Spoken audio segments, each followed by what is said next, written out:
2024 opponents have been announced. We're playing at home. We obviously have the NFC East divisional opponents, but then we also have the Saints, Bucks, Ravens, Bengals, Vikings, and Colts. Dude. Of those teams are either playoff teams or borderline playoff teams from this past year. Saints almost made the playoffs. You know, if the Packers lose, they're in. Bucks clinched the NFC South and are in. Ravens are the number one seed in the AFC. Bengals, I mean, I don't know how they missed the playoffs.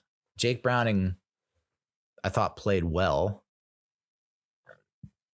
and just had a few tough games. You know, they come up short, but like the Bengals are a perennial playoff team. The Vikings, you know, were in the hunt this year, and that's without Kirk Cousins. The defense is improved significantly. And then the Colts, who almost a playoff team, looking like they were going to get the 7 seed and then, got bounced at the end there. Fucking Steelers. I cannot believe they made the playoffs again. Mike Tomlin, dude, has not had a losing season. It's insane. So this is what I have. And originally I looked at the opponent's graphic and I was like, maybe 5 wins, maybe 6 wins, but I've kind of come around on it since my initial reaction wasn't great, but I've come around on it. Saints at home, that's a win. I think we play better against them at home than we do away. Bucks, and it's a revenge game. I think we're going to come out and be pissed about what they were doing to our boy, Tommy DeVito, this past season. Bucks at home, I think that's a win. Ravens at home as a loss. Bengals at home as a loss. Vikings at home can be a win. It'll be close, but it's a win. And then the Colts, who knows how Anthony Richardson comes back from injury. Gardner Minshew might be moving on. So I think that's a win. But would you be shocked if like we lose to Colts, Saints, or Bucks?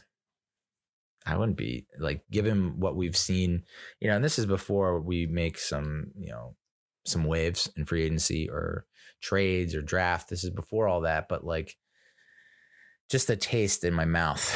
This is like our offensive line is still an issue and it has to be fixed. So in our current state, I wouldn't be shocked if we like lost 5 of those games. So 4-2 at home is what I'm looking at. Away at Seattle yet again. That's a loss. At Falcons, I think that's a win. The Falcons are in a state of disarray, despite having like 2-3 really stellar players on offense. At the Browns, you got to think that's a loss. I mean, it's a Super Bowl caliber defense, top defense in the league. Even with Deshaun Watson, maybe coming back or not, quarterback might be up in the air, I guess. I don't know. But like they've proven that it almost doesn't matter who you put back a quarterback, they're going to win with that defense. So I feel like that's a loss at Cleveland. At the Panthers is a win.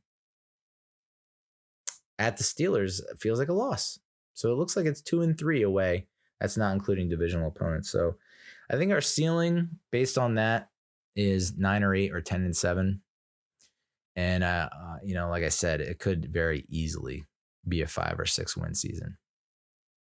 I could very easily see that if a lot of the shit that happened this year happens again next year, for sure.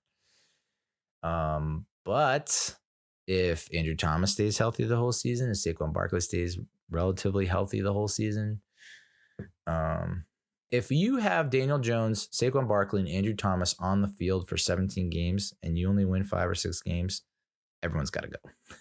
Everyone's going to just burn it to the fucking ground.